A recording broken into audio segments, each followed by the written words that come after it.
Assalamualaikum warahmatullahi wabarakatuh. Bismillahirrahmanirrahim.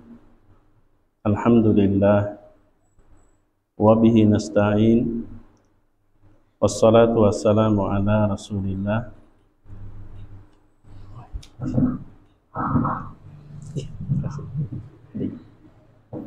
Sayyidil Anbiya'i wal Mursalin wa ala alihi wa ashabihi ajma'in. Yaqulu tabaraka wa ta'ala, a'udzu billahi minasyaitonir rajim.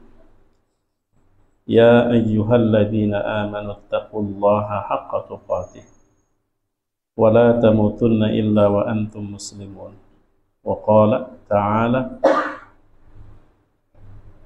فلولا نفر من كل فرقة منهم طائفة ليتفقهوا في الدين ولينذروا قومهم إذا رجعوا إليهم لعلهم يحذرون. وقال صلى الله عليه وسلم طلب العلم فريضة على كل مسلم. Kaum muslimin dan muslimat, ikhwan dan akhwat fillah,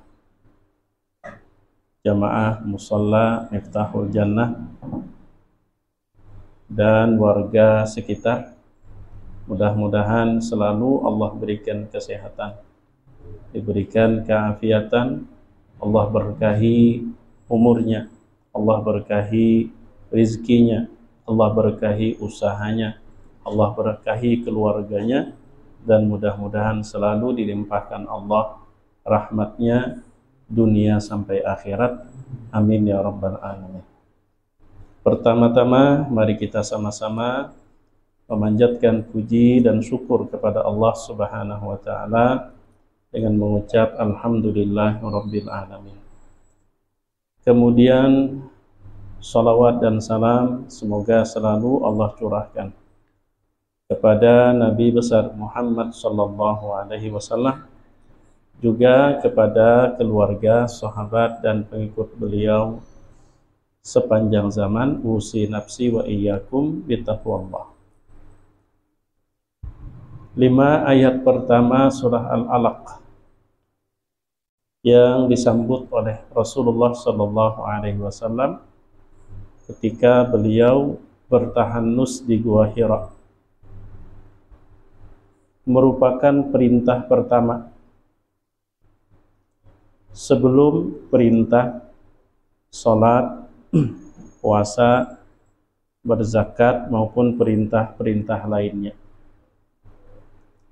Allah perintahkan kepada Nabi Muhammad dengan lafaz Iqra, baca.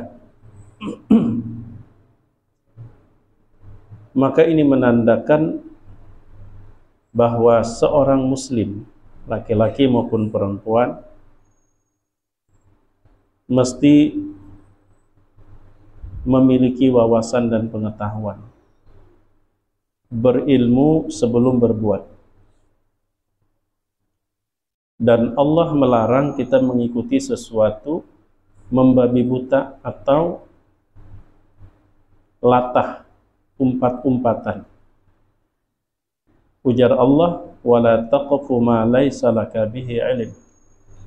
Janganlah engkau mengikuti sesuatu yang engkau itu tidak memiliki ilmu dalam hal itu, tidak tahu tentang hal itu. Karena itu menuntut ilmu, ujar Nabi sallallahu alaihi wasallam, adalah suatu kewajiban. Talabul ilmi faridatun ala kulli muslim. Sehingga menuntut ilmu adalah menjadi salah satu bentuk dan tanda tunduk dan patuhnya kita kepada perintah Allah. Dan tunduk serta patuh kepada perintah Allah itu merupakan tanda kalau kita menjadi hambanya. Karena seorang hamba betul-betul menjadi hamba kalau dia patuh dan taat. Allah perintahkan menuntut ilmu. Dipertegas oleh Nabi SAW perintah tersebut. Karena itu hal pertama bila kita nuntut ilmu, niatkan melaksanakan perintah Allah. Agar apapun yang kita korbankan, umur, waktu, biaya, tenaga, pikiran, bernilai ibadah di sisi Allah Subhanahu wa ta'ala. Namun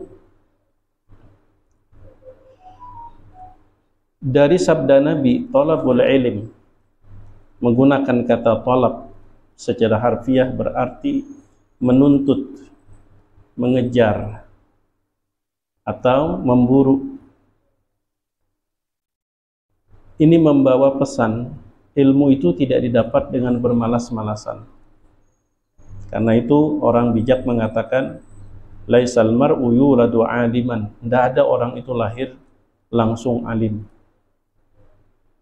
Semua berproses. Disitulah indah dan nikmatnya kita nuntut ilmu ketika menjalani sebuah proses. Nah, dalam kesempatan ini betapa pentingnya ilmu sebelum amal. Salah seorang ulama salaf, yakni Imam Al-Ghazali, beliau menyusun dari sekian banyak buku, diantaranya berjudul Ihya Ulumiddin. Sebelum beliau membahas tentang sholat, puasa, zakat maupun persoalan-persoalan lain, beliau awali bukunya dengan berbicara tentang ilmu, baik ilmu fardu ain maupun ilmu fardu kifayah, bahkan termasuk ilmu yang sebenarnya hanya membuang dan mensia-siakan umur. Beliau juga menjelaskan tentang bagaimana kita mengenali antara ilmu yang bermanfaat dan ilmu yang tidak bermanfaat. Antara lain, kata beliau, ilmu bermanfaat itu diukur pertama, apakah dengan berilmu tersebut kita semakin takut kepada Allah, atau kita semakin rajin untuk taat dan beribadah, atau kita semakin mendekatkan diri kepada Allah, atau kita semakin dekat dengan surga, atau kita semakin jauh dari neraka.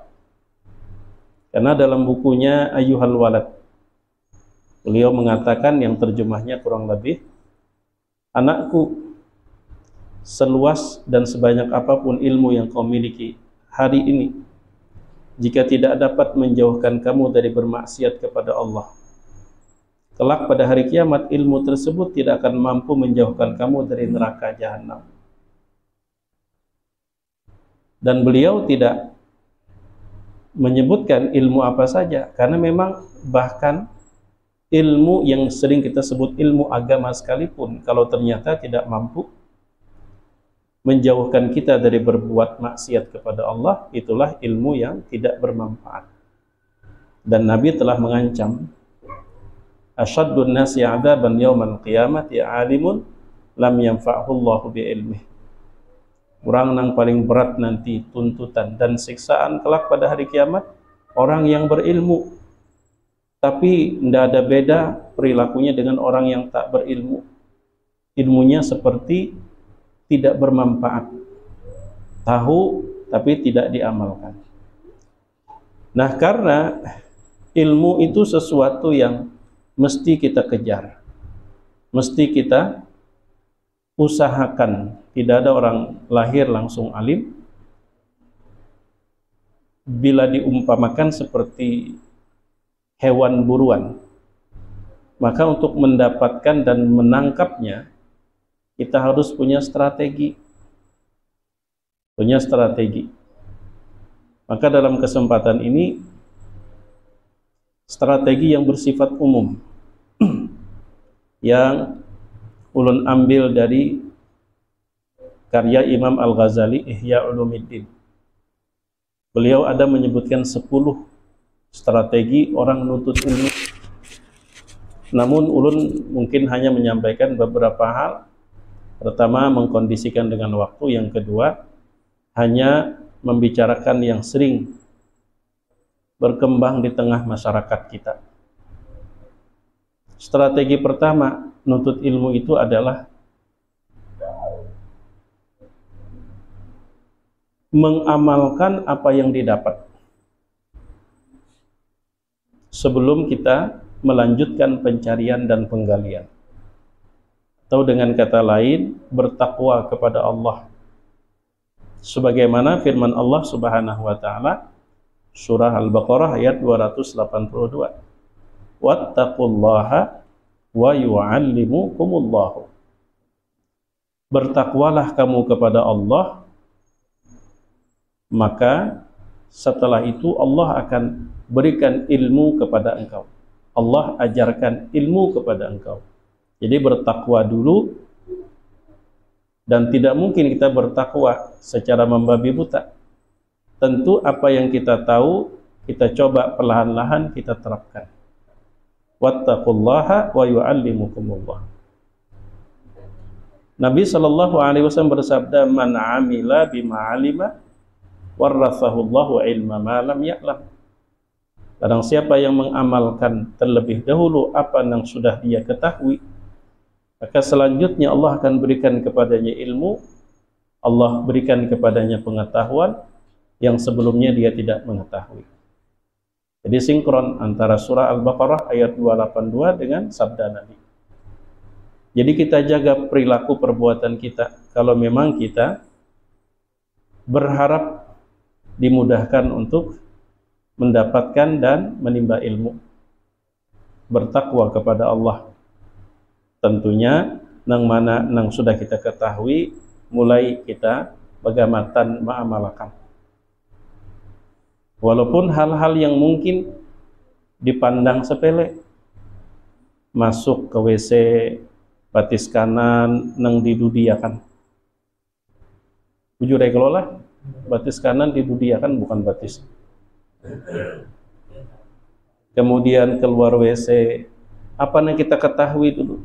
Masuk ke rumah, mengucap salam, hendak guring, bangun guring, nang mana yang kita ketahui dulu kita amalkan. Nang mana perbuatan tertentu kada boleh begamatan kita tinggalkan. Kada kawa sekaligus tunggal dikitan. Apa nang sudah kita ketahui mesti kita lakukan. Kada kawa seberataan tunggal dikitan. Ma la yudraku kulluhu la yutraku kulluhu. Sesuatu yang tidak dan belum bisa kita capai secara sempurna bukan berarti kita tinggalkan semuanya. Sapa dulu kita kawa. Atau ma la yudraku kulluhu la yutraku julluhu. Kalau kita belum bisa untuk melakukan semuanya, maka yang penting-penting barang kita utamakan. Jadi yang pertama strateginya adalah amalkan dulu yang sudah kita ketahui bagaimana. Wattaqullaha wa yu'allimukumullah. Kemudian yang kedua, ujar Imam Al-Ghazali, an yuqallila asy-syawaghil ad-dunyawiyah. Kalau kadakawa menyetop, setidaknya mengurangi kesibukan-kesibukan duniawi yang tidak berhubungan dengan upaya kita menuntut ilmu. Terlebih saat proses kita menyimak, mendengar, terutama antara lain bakulai handphone pada saat kita mendengar pengajian atau menuntut ilmu. Sering ulun ceritakan, mungkin ini entah yang keberapa kali pengalaman, pernah punya guru ada yang betul-betul menerapkan disiplin, ada yang memberikan kebebasan kepada mahasiswa. Yang menerapkan disiplin, kalau sudah masuk ruangan berhadap-hadapan dengan beliau, satu meja, seperti ini mejanya langsung di hadapan, jadi paraknya luar biasa. Kalau sudah beliau masuk, kitab mesti dibuka, pulpen ditaruh, kada boleh dikulai. Mun kita mengulai pulpen gitu, nah, tangan kita mengikuti padahal belum saatnya menulis. Beliau tegur, maka menegurnya cukup keras. Kalau sudah lawang ditutup, ada nang mengatup, mata kita melirik, langsung ditegur. Anta ma'ai, kamu bersamaku, ngapain kamu ngurusin pintu? Jadi tangan harus duduk manis, pandangan mata fokus ke wajah beliau menjelaskan. Dan itu 2 jam. Jadi kawan-kawan itu, kebetulan orang Indonesia cuma 1, yang lain ada orang Aljazair 1, kemudian orang Mesir 2, cuma 4 orang mahasiswanya. Waktu kami belajar usul fikih Hanafi. Jadi kada boleh bergerak tuh Bang, ibarat burung hinggap di kepala tuh, kada terbang. Mbah sudah selesai, beliau keluar, masing-masingnya membujurkan pinggang, krop, krop. Lelahnya luar biasa. Tapi nang dirasakan, satu kali pertemuan dengan beliau itu, ingat, hafal, faham, sehingga kada perlu lagi beli ke rumah mau ulangi. 2 jam yang beliau sampaikan, satu kali pertemuan itu melebihi 4 kali pertemuan dengan dosen yang lain, yang tidak atau yang memberikan kebebasan kepada mahasiswa. Datang terlambat, sidin cuek. Bulik berdahulu, sidin tidak marah. Di kelas, di ruang, di lokal, sambil teguring juga enggak dibangunin. Dibandingkan dengan nama beliau Dr. Muhammad Abdul Latif, Fakar Usul Fikih Hanafi, dibandingkan belajar dengan beliau, terasa jaka ibarat kita tuh cesan tuh hibak. Dan yang ulun rasakan sampai bertahun-tahun masih melekat penjelasan-penjelasan beliau, padahal kada diulangi di rumah, melekat masih. Nah, jadi apa yang mungkin mengurangi konsentrasi kita, fokus kita saat kita belajar, dihentikan dulu, jauhi dulu. Apalagi umpama kebiasaan lah kita, orang kalau belajar itu parak gitu, makanya dulu disebut dengan halaqah, dekat luar biasa. Dekat bukan karena hibak, tapi memang karena mendekat. Kalau kita melihat pengajian-pengajian ustadz-ustadz kita yang viral, itu kan karena hibak memang. Jadi kada perlu istilahnya nang pengeras suara. Apalagi kalau melihat perjalanan sampai berdirinya Universitas Al-Azhar, lebih dari 1000 tahun berdiri. Itu mulanya dari masjid. Jadi setiap tiang masjid itu ada seorang syekh yang duduk. Berapa buah tiang masjid, masing-masing disiplin ilmu tertentu. Ada yang tafsir, ada yang fikih, ada yang hadis. Jadi siapa hendak belajar hadis, cariin syekh nang ahli hadis, duduk sekitar berkeliling masjid. Di tiang sebelah ada juga, makanya halaqah namanya. Jadi mendekat. Namun kita kadang-kadang mencari, nah kira-kira linduk tihangkah nama halangi, tiraikah, ada yang di depan menyampaikan materi, di buncu sananya diskusi juga kan, ada yang ceramah juga. Ini kita strategi agar ibaratnya itu tidak dengan waktu yang tidak mesti harus lama, kita bisa dapat banyak. Apalagi umpama kita hanya mengandalkan, ingat, kalau Fahasbullah kan bercatat luar biasa, ulun salut, ini menunjukkan kesungguhan. Nah, jadi yang kedua, apa yang bisa mengganggu, mengurangi konsentrasi fokus kita, maka hindari. Itu yang kedua. Karena Allah tidak menjadikan dua hati dalam satu tubuh tuh. Allah tidak menjadikan dua hati. Kalau fokus konsentrasinya umpama ke satu objek, maka untuk objek yang lain itu nyaris kada kawa fokusnya. Bilanya berusaha fokus, maka terbagi otomatis, daya rekatnya, daya pahamnya pun juga kurang. Itu yang kedua. Kemudian yang ketiga, Allah yatakabbara 'alal 'alami, Allah yatakabbara 'alal 'alimi wa 'alal 'ilm. Kita mesti harus merendahkan, jadi kita tawadhu, tidak boleh sombong terhadap ilmu, tidak boleh sombong terhadap ilmu.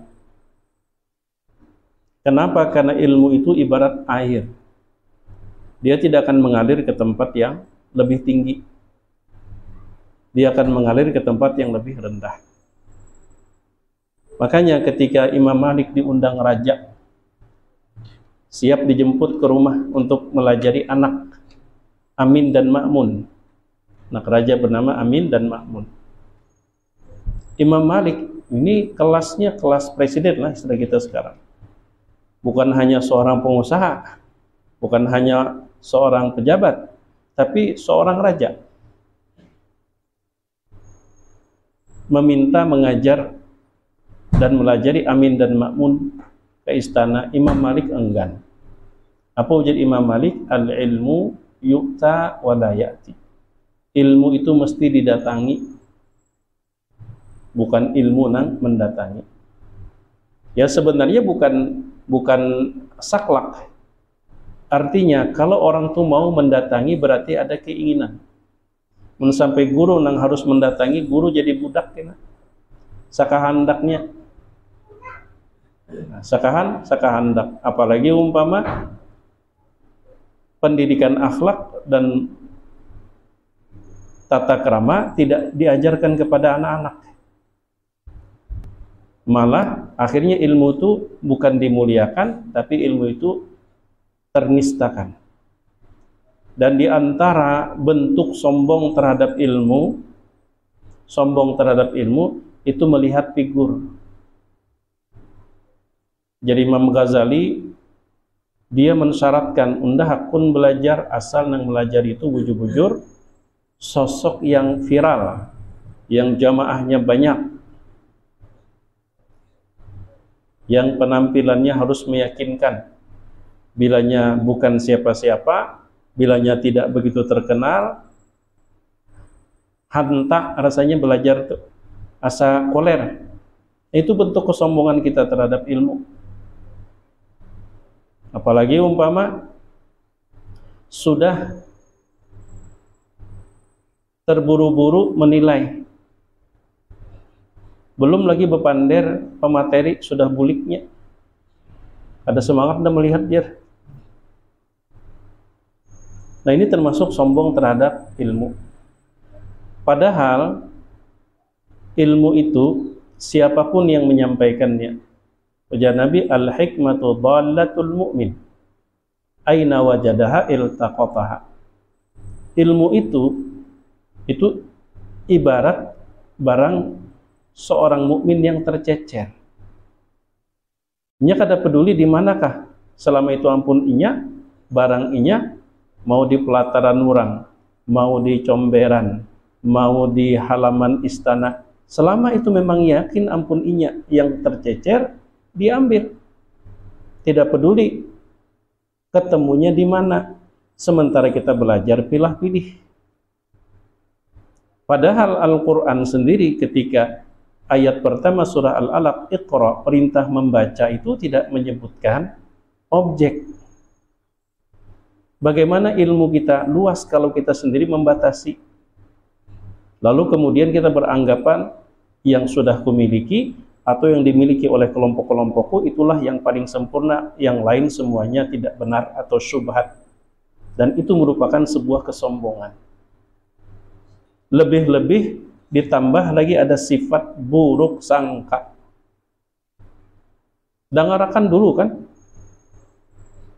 kalau memang ada hal-hal yang ternyata ini pengetahuan yang luar biasa, nah kita mengambil manfaatnya. Kalau ada hal yang umpama menurut kita itu salah atau bohong, fakidbuhu alaih, dia sendiri yang menanggung kebohongannya, dan kita tidak mengikuti yang salahnya. Kita tidak mengikuti yang salahnya. Karena itu kata Ali bin Abi Thalib, la yu'raful haqqu birrijal, i'rifil haqq ta'rif ahlah. Sama dengan halnya kebenaran ilmu itu, dia tidak diukur dengan figur, karena kebenaran itu tidak dapat diukur dengan figur. Tapi kebenaran itu harus kita cari kebenaran yang sejati. Setelah kita temukan, baru kita melihat siapa saja yang berpihak kepada kebenaran tersebut, sekalipun dia bukan terkenal, bukan siapa-siapa. Termasuk sumber ilmu itu sendiri, yaitu Al-Quran. Sikap kita kadang-kadang kita sombong dengan Al-Quran. Kita tidak merendahkan hati terhadap Al-Quran. Buktinya kita memilah-milih dulu siapa yang membaca. Jadi fokus kita kepada siapa yang membaca. Bila yang membaca qori, suaranya merdu, tilawahnya bagus, luar biasa, diumumkan, apalagi umpama qorinya levelnya internasional sudah, diumumkan datang, wah kita berangkat, kita kejar, kita menyimak dengan seksama, kita dengan khidmat kita mendengarkan. Tapi kalau yang baca Al-Quran surah yang sama teman kita yang baru belajar ngaji, antusias kita tidak sama. Malah kadang-kadang orang ngaji kita bakulai handphone. Padahal yang dibacakan sama, kalam Allah, tapi sikap beda tuh kenapa? Karena dia tidak menghargai Al-Qur'annya, tapi yang dihargai siapa yang membacanya. Begitu juga kita belajar. Kita muliakan ilmunya. Bukan kita malah fokus kepada siapa yang menyampaikan. Dari beberapa literatur yang ulun baca, akhlak salafus saleh dalam hal menuntut ilmu, kalau memang kebetulan posisinya sebagai menyimak, sebagai pendengar, umpama seperti pian kan duduk di hadapan ulun dan ulun posisinya di sini, meskipun sebagian salafus saleh ya, meskipun apa yang disampaikan oleh pemateri itu jauh lebih paham beliau, pengalamannya lebih dalam beliau, tapi posisi beliau sebagai penyimak, maka beliau duduk seperti seakan-akan baru pertama kali mendengarkan apa yang disampaikan oleh pemateri. Padahal jakanya bu huruf toh, tengah-tengah pemateri ternyata ada yang lebih luas pengetahuannya. Tapi karena posisinya yang mendengar, maka menyimaknya serius, fokus, seakan-akan ini hal baru yang belum pernah diketahui. Padahal makanan sidin yang disampaikan itu sudah. Nah itu adab, memuliakan ilmu. Imam Malik, Masya Allah, kalau pian baca di biografi singkat di awal kitab Ihya Ulumuddin jilid pertama. Jadi Imam Ghazali juga menceritakan bagaimana akhlak para ulama, para imam madhab, mulai dari Imam Abu Hanifah, Imam Malik, Imam Asy-Syafi'i, Imam Ahmad Ibnu Hanbal, bagaimana sikap mereka terhadap ilmu.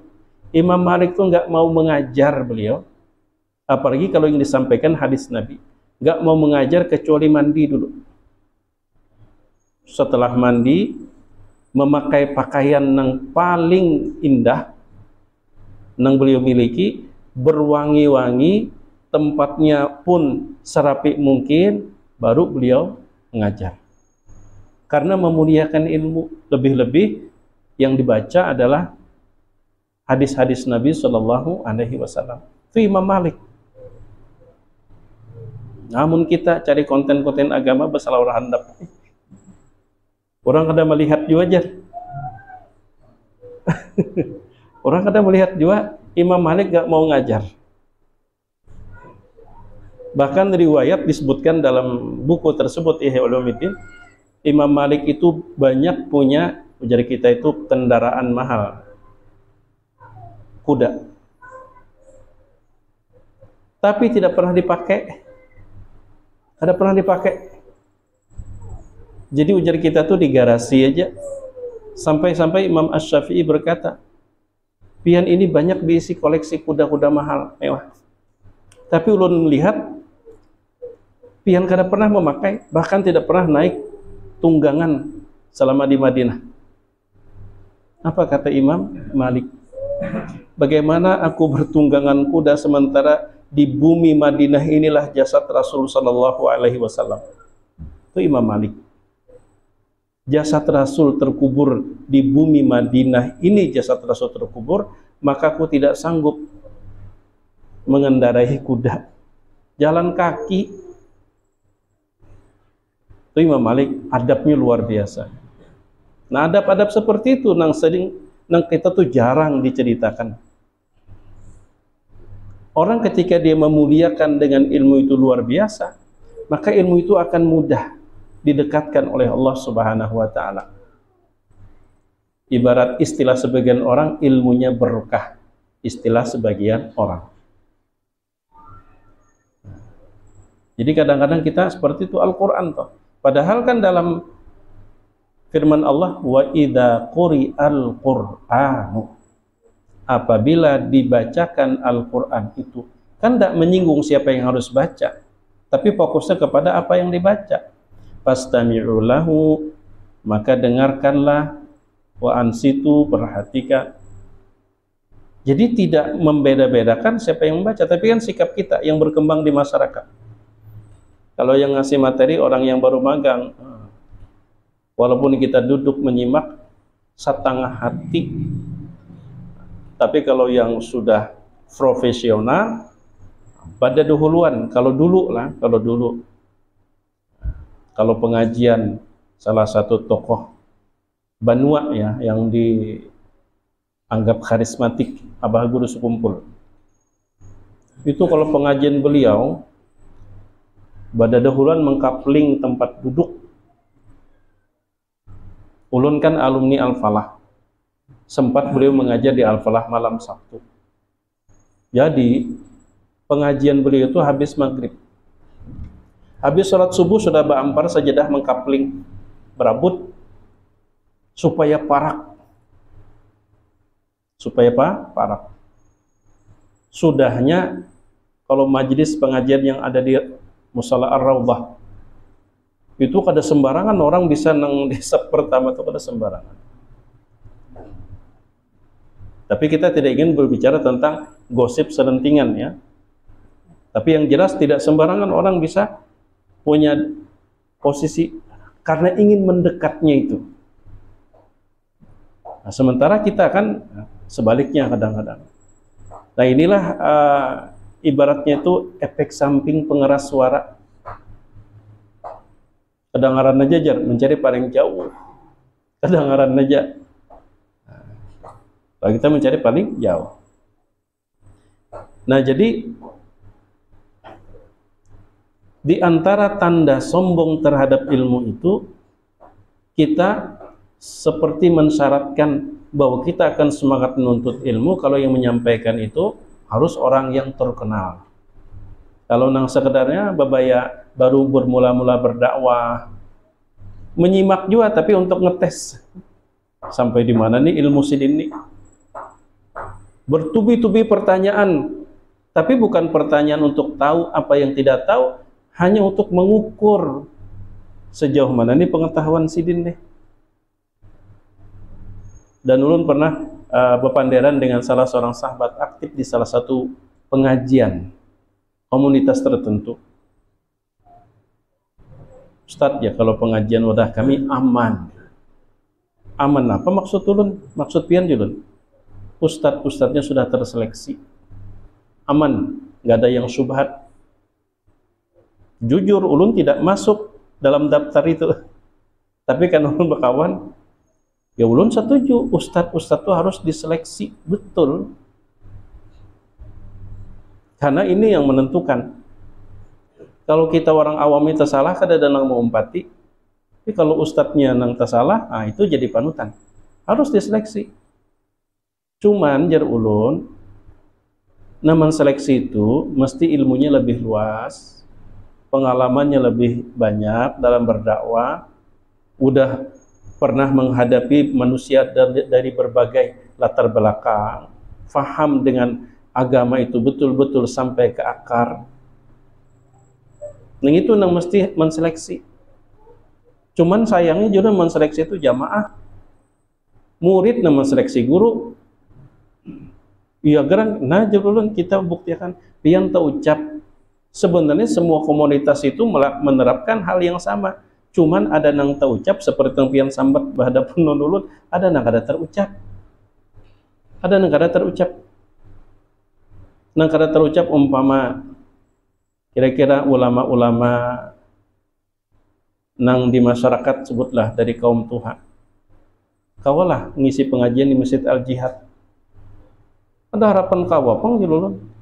Sebaliknya pulang juga ustadz-ustadz papan atas Muhammadiyah kawalah mengisi pengajian ceramah di masjid-masjid NU. Kada kawa juga, malah dulu waktu Masjid Sabilal Muhtadin itu ketuanya almarhum Guru Bakri itu berkali-kali memasukkan nama ustadz yang juga aktif mengasih pengajian di Muhammadiyah, ditolak terus, gak bisa masuk, gak bisa masuk.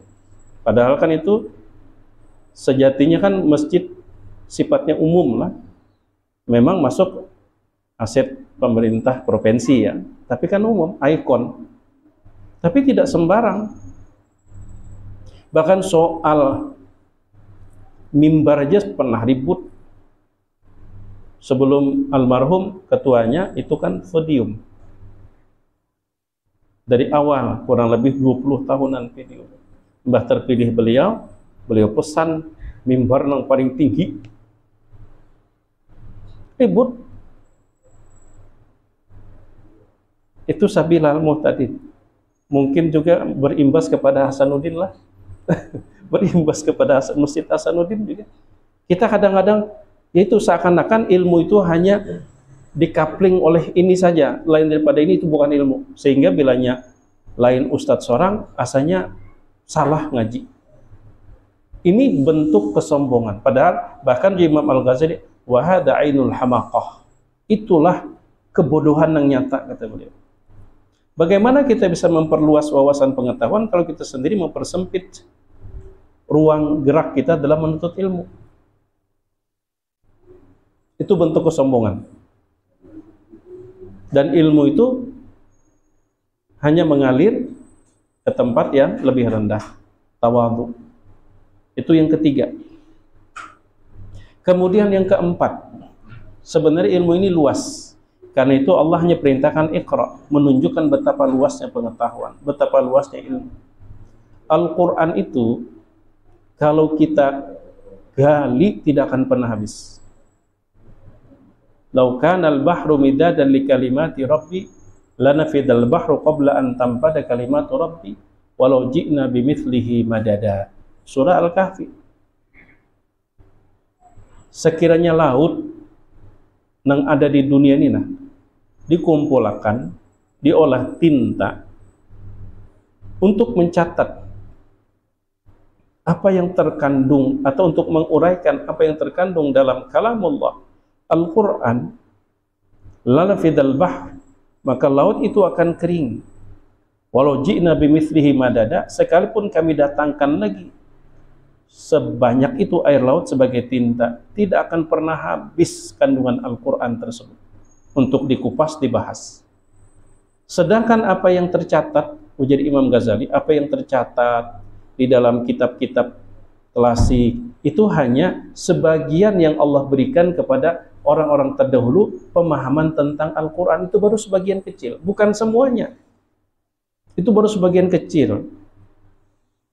Sehingga dalam Ihya Ulumuddin beliau mengatakan, kalau orang beranggapan tidak ada lagi makna yang tersembunyi dalam Al-Quran selain dari yang sudah tertuangkan dalam kitab-kitab tafsir yang telah ditulis oleh ulama terdahulu, dia salah total.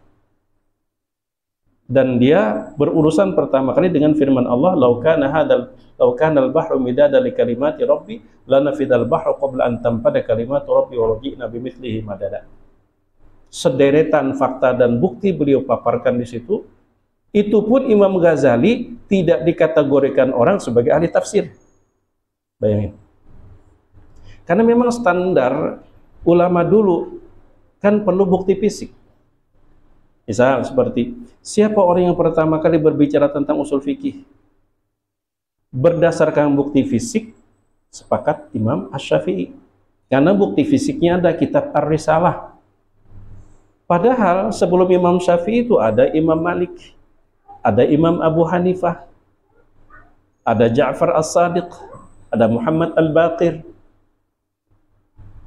Banyak ulama-ulama lain yang lebih tua. Apakah mereka tidak mengerti tentang usul fikih? Mereka ahli dalam usul fikih, cuman mereka tidak menulis, sehingga bukti fisiknya ada. Makanya Imam Ghazali itu kalau berdasarkan bukti fisik, beliau tidak tercatat sebagai ahli tafsir, sebagai ahli hadis. Karena ukuran orang disebut sebagai ahli ilmu tertentu ketika dia punya karya tulisan. Imam Ghazali, meskipun di usul fikih beliau punya karya di filsafat, kemudian di ilmu kalam, kemudian juga disiplin ilmu-ilmu yang lain beliau menulis, termasuk fikih dan sebagainya. Fikih aja beliau tiga macam. Nah, khusus fikih, al-wajiz, al-wasit, al-basit. 3 versi, mulai yang ringkas, yang sedang, yang berjilid dalam hal fikih. Fikih murni, kalau fikih bercampur dengan aura atau fikih dalam kemasan tasawuf, itu Ihya Ulumuddin. Fikih tapi kemasannya tasawuf, itu Ihya Ulumuddin.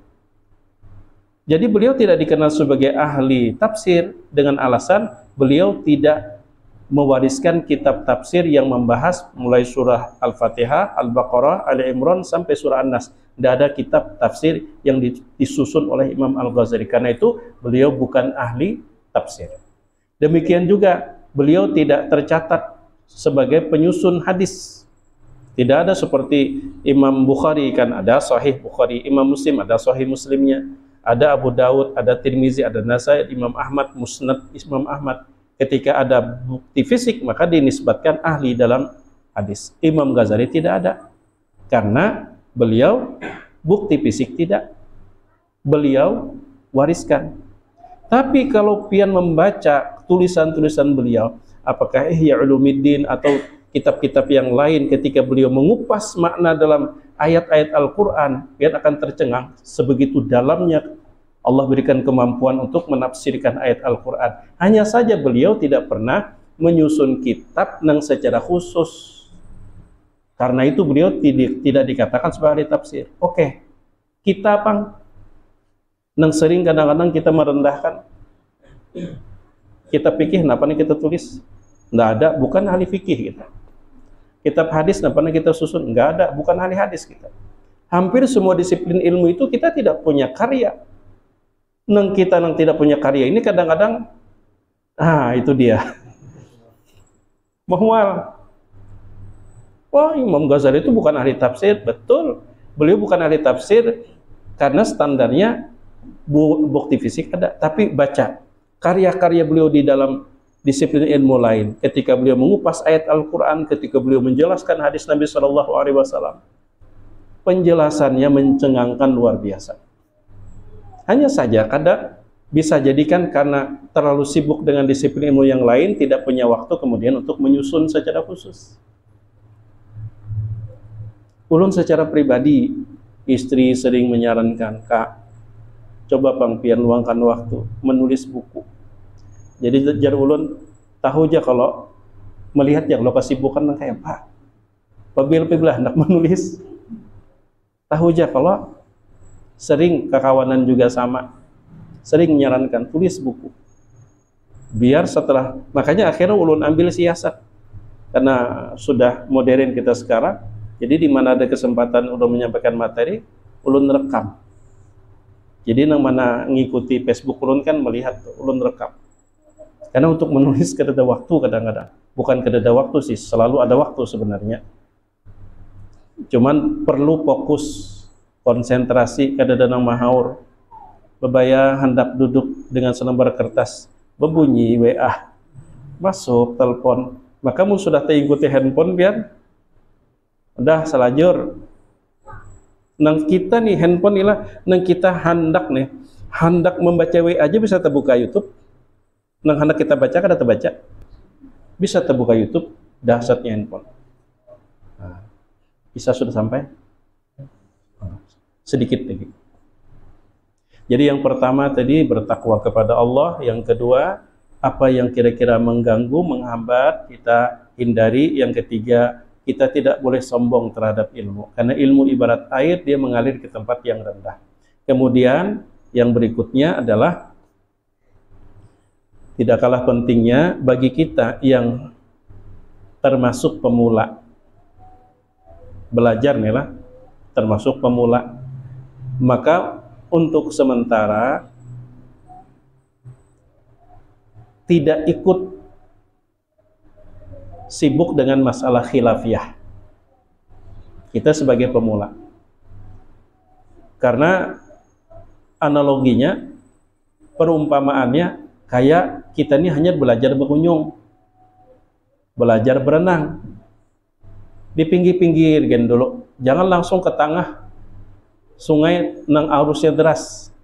Kalau pina lamas kita nahapakan dulu, bujur-bujur nahap, ayo umpat juga kita berenang di tengah sungai nang arus deras, silahkan, tapi kita udah nahap.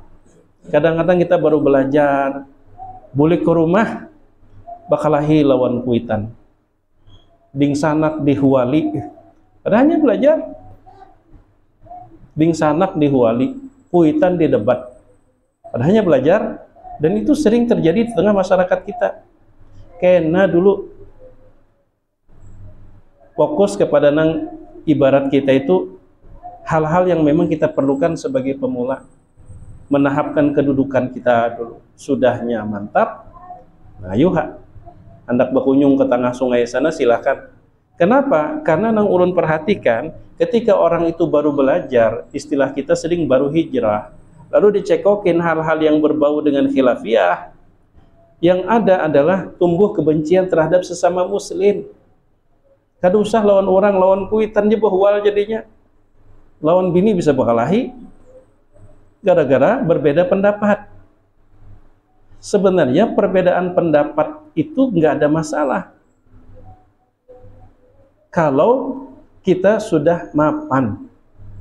Coba lihat ustadz-ustadz nang menyampaikan materi-materi dan khilafiyah antara sesama ustadz akur. Kita nang di akar rumput ning ini nang kada kawa akur, ustadz-ustadznya akur. Ulun ketemu dengan sahabat ulun Ustadz Hasbi Ridhani, kami berpelukan. Ketemu dengan Ustadz Aiman berpelukan. Ketemu dengan kekawanan yang aktif di jemaah tabligh dituhakan. Ketemu dengan kekawanan di Muhammadiyah pun juga kita saling memuliakan, tidak ada masalah. Tapi kan ketika sudah turun di akar rumput, ini nang kadang-kadang sulit. Kenapa? Karena ya tadi, yang sejatinya itu menambah wawasan malah meretakkan keharmonisan. Kenapa? Belum saatnya. Jadi bagi pemula. Nah kemudian yang terakhir, karena waktu kita sudah sampai, ini tujuan kita, niat kita nuntut ilmu tuh. Jadi Imam Ghazali, niat kita untuk berbenah diri, bukan untuk menilai dan memandir orang. Kita berbenah diri, mungkin banyak hal yang belum kita ketahui, yang mesti kita lakukan. Timbah kita mendengar, oh ternyata ini harus kita lakukan, maka kita gawi. Mungkin banyak hal yang sebenarnya itu jika kita tahu, kita sudah mesti meninggalkan, maka kita belajar, oh ternyata ini kada boleh kutinggalkan. Kemudian persoalan perkara tersebut ada pada orang lain, itu babnya nanti dakwah, ada jalurnya. Jangan kemudian lalu kita memandir orang. Maunya berarti tetangga kita sebelah itu salah, oh berarti ini salah, berarti itu salah. Yang ada hanya memandir orang. Makanya kata Ali bin Abi Thalib, aku tidak tertarik dengan perbuatan orang. Karena aku yakin kelak pada hari kiamat aku ditanya tentang perbuatanku. Orang pun juga akan ditanya tentang perbuatan mereka. Perbuatan orang tidak ditanya kepadaku dalam hal ilmu.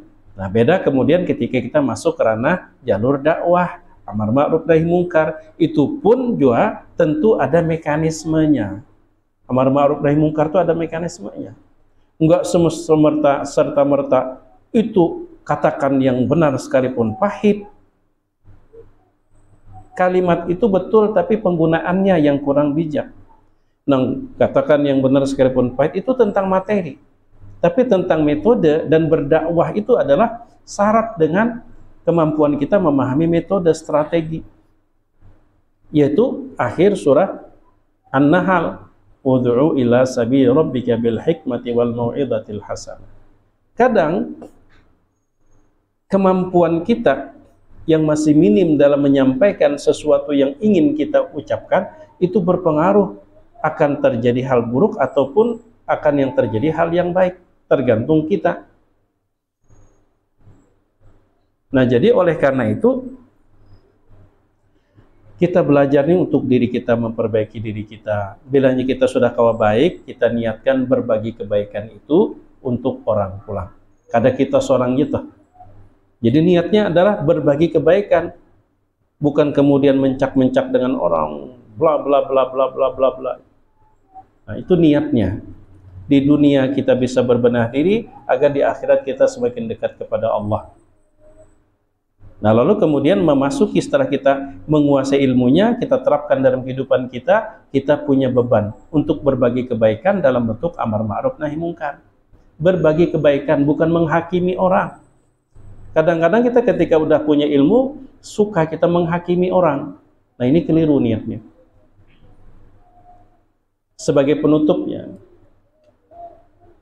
dan ini saya ingat ulun pernah juga ulun sampaikan, betapa pentingnya kalau kita ingin berbagi kebaikan itu pentingnya strategi, metode, cara yang tepat, terutama dalam hal retorika, menyampaikan. Saking pentingnya kalau ada terjadi penyanderaan oleh sekelompok teroris atau aparatis, maka yang pertama kali diturunkan itu siapa? Negosiator. Itu dulu. Negosiator. Jadi berdakwah itu sama dengan negosiator. Sama dengan negosiator. Ulun kemarin, ya, tepatnya 2 hari yang lalu. Oh, ini hari apa nih?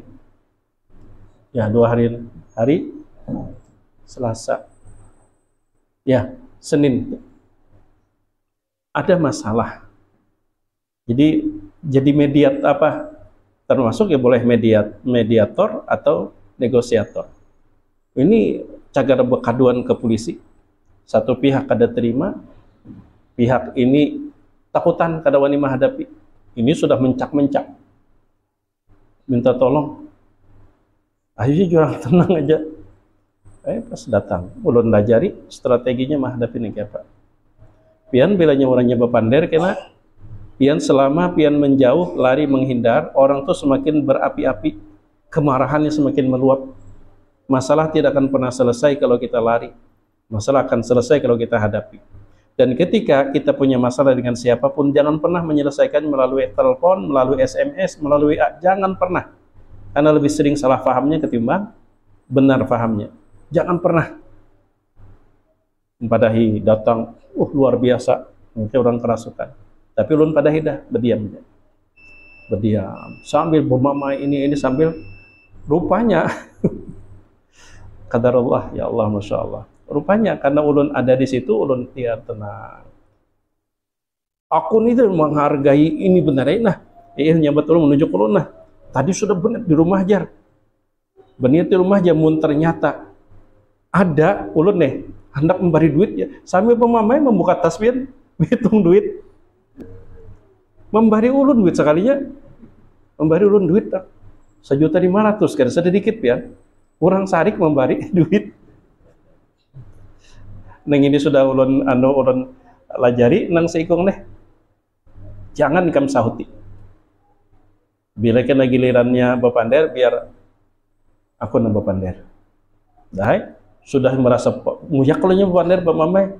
Nah, sekarang ya. Siapa kandak nih? Lanjutkah atau kita selesaikan di sini? Nah, berarti kan sudah puas ibu mama. Nah, don gawel terus kamar dia aku pandai. Ujung-ujungnya takuyanya umrah timbul lah mendaftar umrah pian. Daftar betujuh, pian nak umrah ke jurang. Hendak pangjana jurang di mana pian umpat travel ini. Nah ulun jurang ada juga mempromosikan apun kawannya timbul 4 kilo ulun. Ujungnya bertetawaan dia lagi, padahal hendak bakaduan puisi. Kadang-kadang cara penyampaian kita itu bisa meluluhkan hati orang. Makanya judulun lah, raja mimpi giginya patah atas bawah. Pernah lo sampaikan, tapi entah di mana patah atas bawah. Raja bangun guring taungut, ini apa alamatnya? Raja ini kan nggak mau berkuasa, mudah dia cari ahli tafsir mimpi. Cari ahli tafsir mimpi yang terbaik. Ahli tafsir mimpi, Tuan Raja, ampun maaf, sejauh nang ulun ketahui, mimpi Tuan Raja itu alamat bahwa semua keluarga Tuan Raja yang lebih tua maupun lebih muda akan meninggal satu persatu dan Raja menghadapi mereka meninggal dunia. Sedih Raja. Akhirnya di penjara ahli tafsir mimpi ini. Nah, itu pian hati-hatinya pian lawan penguasa. Salah bepander pian, malah kena anunya getahnya, masuk penjara. Raja masih penasaran.